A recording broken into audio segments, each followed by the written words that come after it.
On ne parlait que de cela ce dimanche 11 décembre.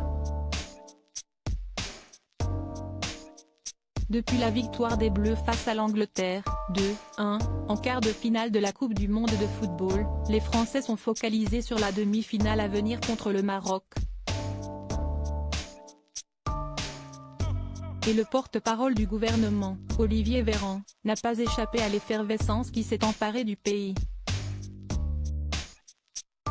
Invité du grand jury RTL Le Figaro LCI, ce dernier s'est laissé aller à faire un pronostic pour le match de mercredi 14 décembre. 3-0 pour la France, a pronostiqué l'ancien ministre de la Santé. Il a ajouté en souriant qu'il avait vu les joueurs de Didier Deschamps l'emporter 2-0 contre les Anglais, mais qu'il s'était planté parce qu'il n'avait pas vu le péno. Quant au président de la République, Emmanuel Macron, il se rendra bien au Qatar pour assister à cette demi-finale, comme il l'avait annoncé au début de la compétition. C'est ce qu'il avait fait en 2018. Il espère s'y rendre à nouveau dimanche prochain pour la finale, rapporte Le Parisien, ce 11 décembre.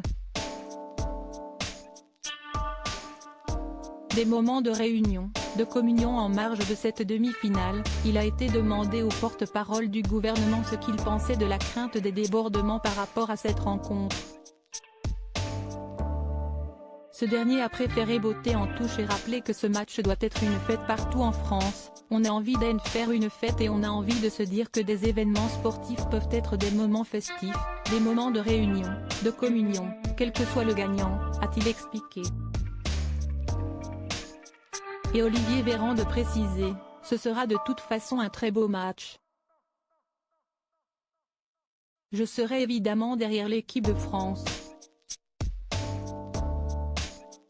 Celui qui a déjà dévoilé son salaire de ministre a ajouté, concernant d'éventuels débordements, on ne doit pas être en permanence dans l'anticipation de débordements. Par contre, on doit être dans l'anticipation de l'organisation des forces de sécurité pour les éviter, a-t-il indiqué, avant d'ajouter, si est-il la mission à laquelle s'attelle le préfet de Paris, sous l'égide du ministre de l'Intérieur, Gérald Darmanin. Et je sais qu'ils sont parfaitement à la tâche. Point. Mais les choses se déroulent pour l'instant très bien depuis le début de la compétition. Pour l'instant, l'heure est aux pronostics et aux encouragements pour cette demi-finale historique. Article écrit en collaboration avec 6 médias Crédit Photo, capture d'écran RTL.